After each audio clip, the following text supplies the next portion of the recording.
একটু খেয়াল করে দেখ। কত টাকা আছে একটু গুণে রাখে গেলে ভালো হয়। কি কও শরীফ, আমার এই দোকানের শুরুর থেকে আছো তুমি। তুমি কতটুক সৎ মানুষ এটা তো আমি খুব ভালোভাবেই জানি। তুমি থাকতে যদি আমার ক্যাশের টাকা গোনা দিয়ে যেতে হয় তাহলে কেমন হইব ভাই?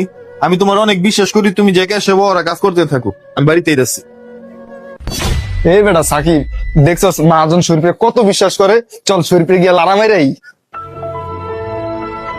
এই বেটা শরীফ, তুই কি এর বাড়ির জায়গা বেচবি? মা আজনে তোরা কত বিশ্বাস করে, তুই কেসের টাকা পয়সা সরাইতে পারস না? এমনও তো সময় আছে কতদিন, প্রত্যেকদিন যদি 2-3 হাজার টাকা করে সরাস তাহলে তো কত টাকা হয়ে যায়। এত শত দাদা হ্যাঁ লাভ নাই, ক্যাশের থেকে কিছু সাইড কর, হ্যাঁ সাইড করে আর নিজের সমস্যা সমাধান কর। শরৎ ভাই, আমি তো দেশে যাইতেছি, তো দোয়া করে আমার লেগে। দেশে যেতেছ শরীফ? দেশে যেহেতু যাইবে এটা নিয়ে যাও তুমি। শরৎ ভাই, এই প্যাকেটে কি? শরীফ, এই জায়গায় 2 লাখ টাকা আছে, টাকাটা আমি তোমার লেগে রাখছি। এই টাকাটা নিয়ে তুমি তোমার বাইরে মেডিকেল কলেজে ভর্তি কর।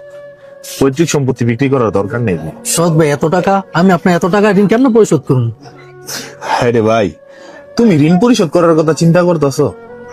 আমার এই ব্যবসা শুরুর থেকে তুমি আছো, আমি তোমার দিয়া অনেক টাকা কামাইছি, কিন্তু আজকে তুমি টাকার অভাবে নিজের বাইরে মেডিকেল কলেজে ভর্তি করতে পারতেছো না।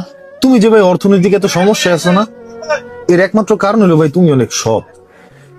আর তোমার সততার সম্পর্কে আমি একটা জিনিস খুব ভালোভাবে বুঝতে পারছি, সেটা হইলো অনেকেই তোমার এক কান পরা দিত, যেহেতু মা আজনে তোমার অনেক বিশ্বাস করে, তো তার ক্যাশের থেকে কিছু টাকা তুমি কেন সরাইলা না?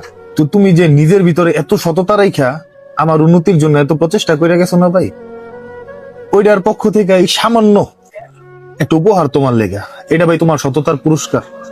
তুমি এটা লইয়া যাও, গিয়ে তুমি তোমার সমস্যা সমাধান করো, যাও। ভাই আপনার অসংখ্য ধন্যবাদ। আর ভাই আমি তাহলে আর গ্রামে যাবো না, আমি টাকাটা গ্রামে পাঠানোর ব্যবস্থা করতেছি। আচ্ছা ঠিক আছে।